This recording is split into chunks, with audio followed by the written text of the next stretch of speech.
So guys, today I wanted to talk about safety, engaging in power exchange relationships. In particular, today's topic is abuse and kink, and I have 10 red flags written down for if you are wondering if you're in an abusive kink relationship. A little background, I was in a kink relationship as a minor and it was abusive. That was very quick, but yeah, so I have been there, I have done some research, and I'm hoping I can help other people in my situation. So the first red flag is you feel afraid of them. And this is more than just feeling like playful afraid. It's fearing that they will permanently damage you either psychologically or physically. And this is when you don't want to be damaged that way. 2, you dread them coming home. This is kind of your subconscious perhaps telling you that you don't feel comfortable around them or in the relationship. 3, they isolate you.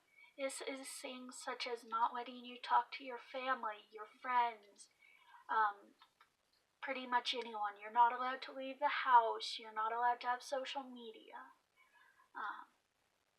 This is one way to keep you in an abusive relationship because you don't know any better and you don't have anyone to ask for help. 4 is kind of obvious, and that is they ignore safe words. And this is a huge issue, and I could see where it happens once on accident, but it happens repeatedly, and every time they apologize profusely, but it happens again. 5, they break limits. Again, might happen once on accident. However, limits need to be discussed clearly. Do not slack on discussing your limits. Make sure they know them. Make sure you know them. 6, you are never allowed to express anger. And this is important because in any relationship, whether kink, family, friends, normal boyfriend, girlfriend, there will be, strife and anger at each other at times. And the only way to help fix this anger is by expressing it. And if they punish you severely for expressing anger, that's a huge warning sign. It's okay to feel angry. It's okay to have your emotions. 7, punishments are extreme. Now, this depends on what you view as extreme. For me, you can hurt me physically and it's not that big of a deal. But emotionally, I am very fragile, so any very emotional punishment, anything with degradation, even sometimes humiliation, can destroy me. And so, this is also partly on you. Make sure you communicate. Make sure you say, whoa, that's rather harsh. And if they don't listen to you, that's when it becomes a problem. 8, you feel increasingly suicidal for no obvious reason. Now, this could be related to other things, like, for example, you chemical changes in your head cause depression, yes.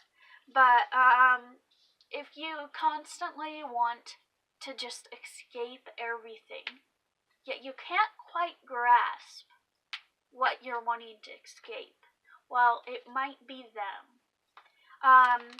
This is going to have a lot of self-awareness.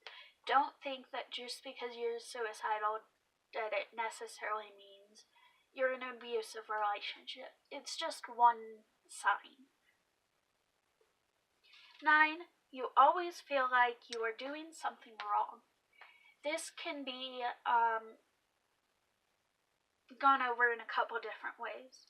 It can be you're constantly worried, checking your steps, checking behind you, like walking on eggshells.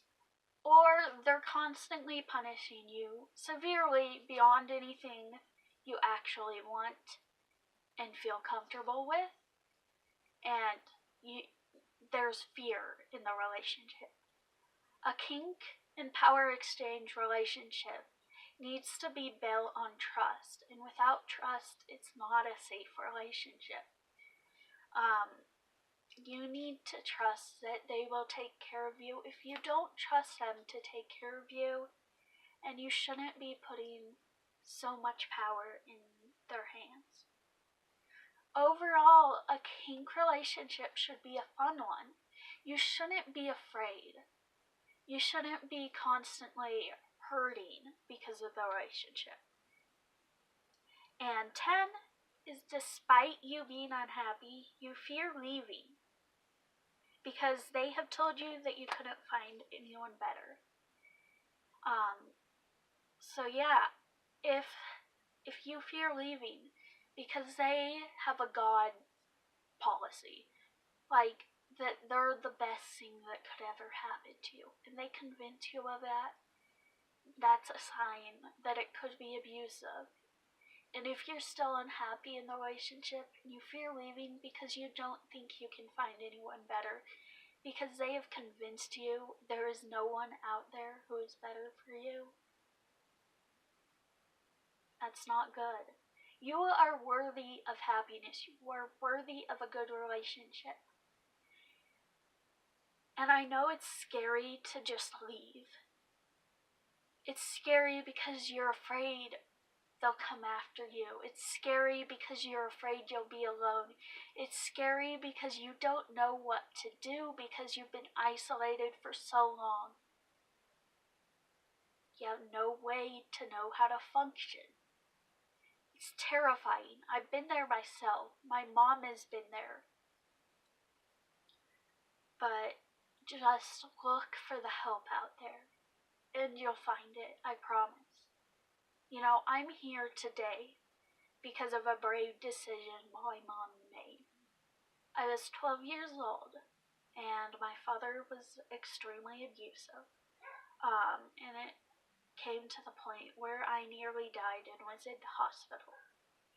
They couldn't figure out what was going on with me, and my mom looked at me and begged me. She's like, tell them what's going on, and I'll get you a cat. I now have a pet cat. So I told them what was going on. It was scary, and a social worker came and talked to us. And my mom made the decision then to divorce my father and saved all of our lives. It was scary for all of us, just having to up and leave and lose everything we ever knew. It was terrifying, but it was worth it. Like, I am alive. I am alive because of her. I am alive because of that choice. Otherwise, I am very much convinced he would have eventually killed me.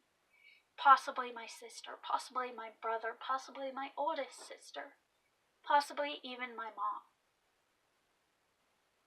So, there was a very emotional story that I haven't told very often, which is why also a lot of my stuff is so secretive. I cannot give out my actual address, so I have a P.O. box, but I can't give out my P.O. box in public. So if you ever want to send me a letter, give me a way to contact you, and I'll send it to you. I just can't, get it out there too much. Anyways, thank you all for listening to this rather serious video. Love you all, and bye-bye.